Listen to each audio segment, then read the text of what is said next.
Our programs offer many languages. Please visit suprememastertv.com/schedule.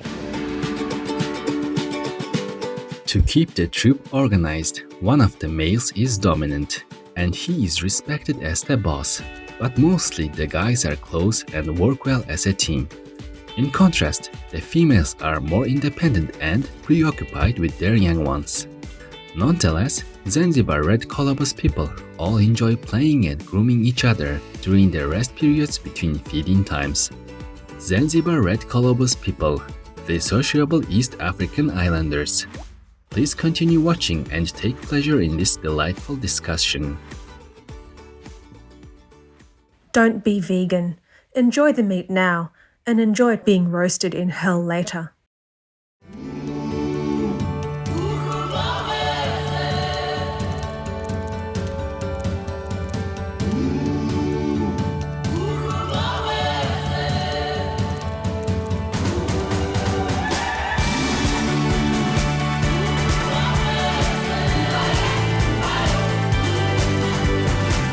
Habari, that means hello in Swahili. You will likely hear this greeting when you meet people on my island. Compassionate yours, my name is Haki, and I am a vegan Zanzibar red Colobus person. Every gentle co-inhabitant I know wishes you a long life abundant in heavenly peace, love and joy.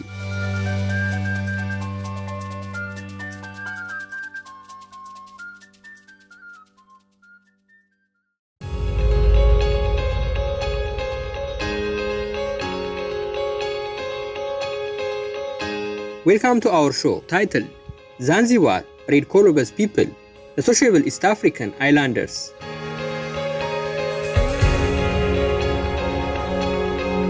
The Zanzibar Archipelago, also known as Spice Islands, is an idyllic corner of the world off the coast of Tanzania in the Indian Ocean. Unguja is the largest island and where my family and friends live. The interior regions are hilly with lush tropical vegetation, while the shores feature white sand beaches and transparent blue water.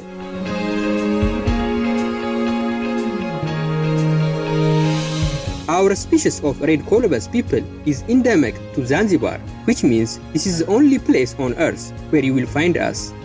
Mostly, we enjoy living in coastal thickets, but some of us have our homes on farmland or in mangrove swamps.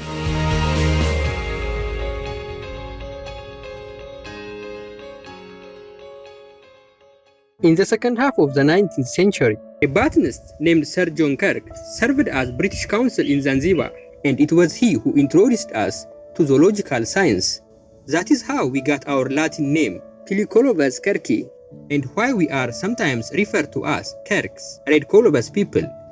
By the way, we are related to sister species that live on the African continent in Tanzania, Burundi, Central African Republic, Congo, Kenya, Sudan, and Uganda. Scientists believe we became separated due to melting glaciers and rising sea levels some 12,000 years ago. As monkey people go, we are medium-sized.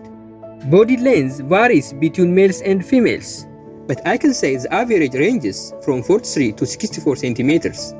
For those of us who have reached adulthood, our designer coat features colors that are different on every part of our body.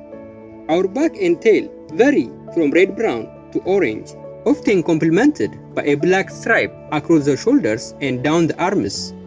Viewed from the front, we are whitish-gray with black hands and feet. Our face is also black, embellished with white hair around the perimeter and accents of pink on the nose and lips.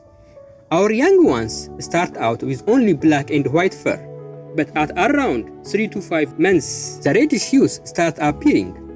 I recall that I didn't achieve my current coloration until I was 11 months old.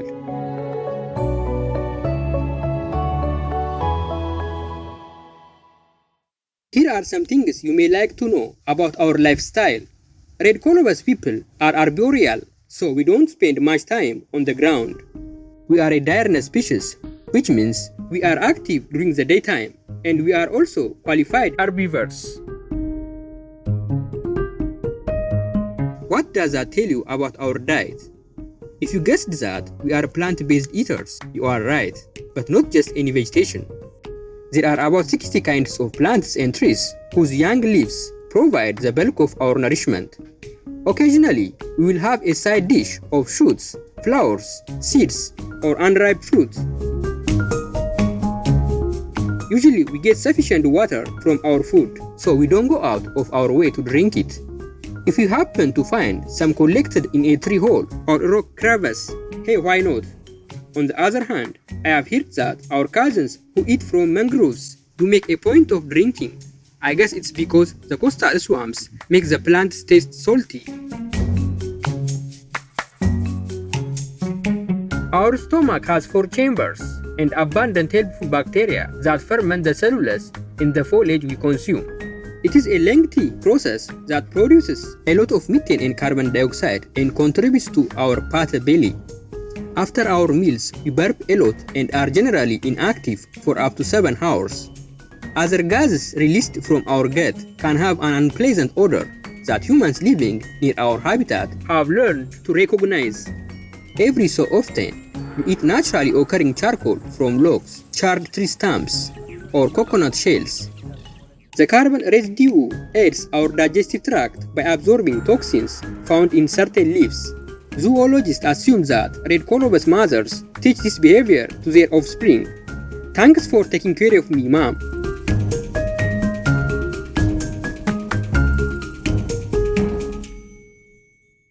Dear meat eaters, who gave you the right to eat your neighbours? The Venerable Sivarama Swami, vegetarian. Excuse me, but I just heard a chirp from a member of my troop, meaning that a storm may be coming. Please give me a moment to check that out, and I will be right back.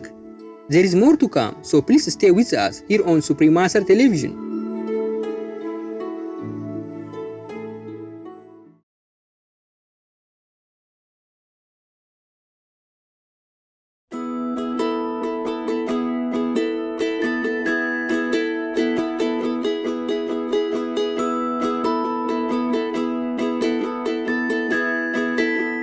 Welcome back to our program, Zanzibar Red Colobus-People, the Sociable East African Islanders, on Supremacer Television.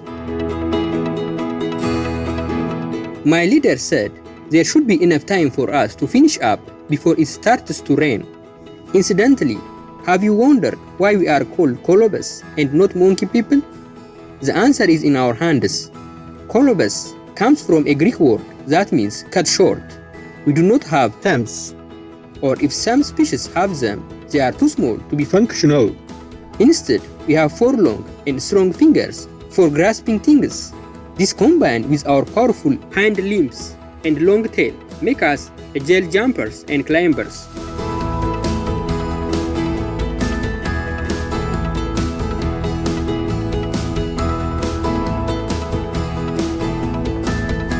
Our families are pretty big, often with 30 to 50 members.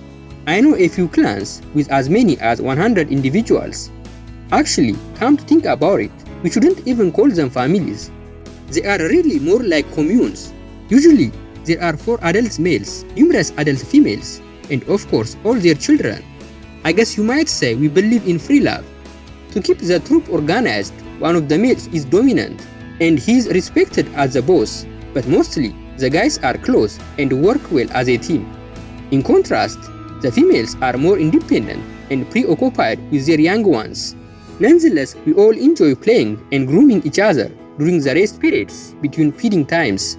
Since we are not a territorial species, we don't have vocalizations for defending our turf, but we certainly love to communicate and socialize with each other.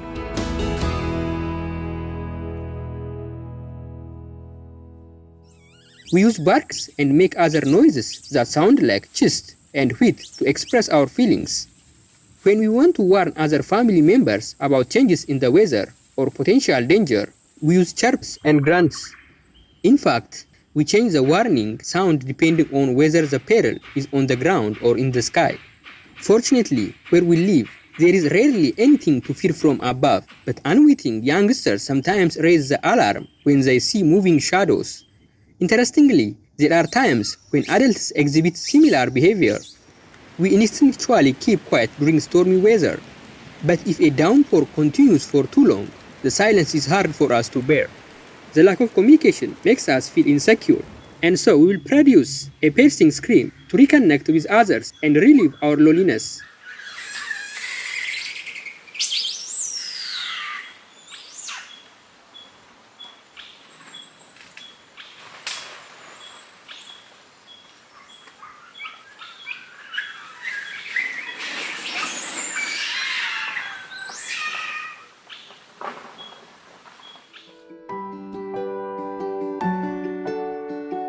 Although we don't have a fixed time of the year for breeding, more than 75% of our babies are born during the wet season, from September to December. They arrive hairless and with their eyes closed. Compared with other mammals, Zanzibar red colobus moms nurse their young for a long time, at least 24 months. Some males continue to suckle for up to 4 years. This habit is one of the reasons why our population doesn't expand quickly. But there is a deep connection between mother and child. She carries her baby on her belly for the first 6 months. After that, the little one can move around independently, but may still depend on mom for transportation. There is much for a toddler to learn about communicating, finding suitable food, self-defense, and other life skills before they are ready to leave home.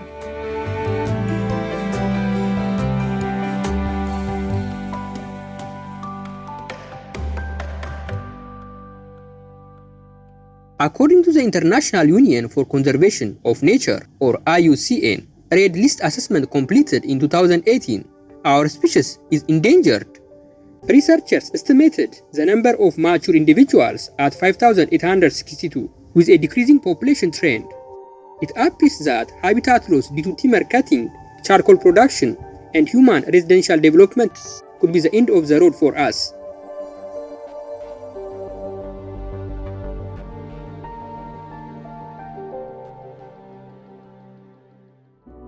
There was some good news a while back when Josani Chwaka Bay National Park was set aside for our protection.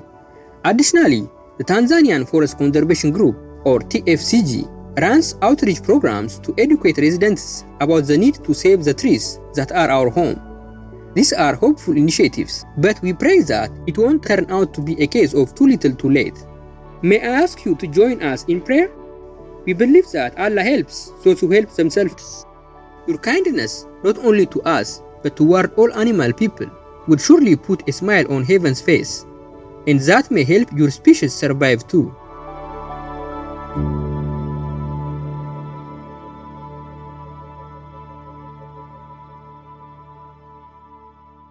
Vegan. Our meal doesn't have to kill our children. Esteemed viewers, it was an honor to have you with us for our program today. Up next is The Real Science of Heavens, Warning for Humans to Change, Part 5 of 8 on Between Master and Disciples, right after Notozi News. May heaven's love always surround you. Our programs offer many languages. Please visit suprememastertv.com/schedule and suprememastertv.com/AW. Nos programmes offrent plusieurs langues. Veuillez visiter suprememastertv.com/schedule et suprememastertv.com/AW. Nuestros programas ofrecen varios idiomas. Visiten suprememastertv.com/schedule и suprememastertv.com/AW. Манай нэвтрүүлгүүд олон хэлээр гардаг зочлог хаяг suprememastertv.com/schedule болон suprememastertv.com/AW.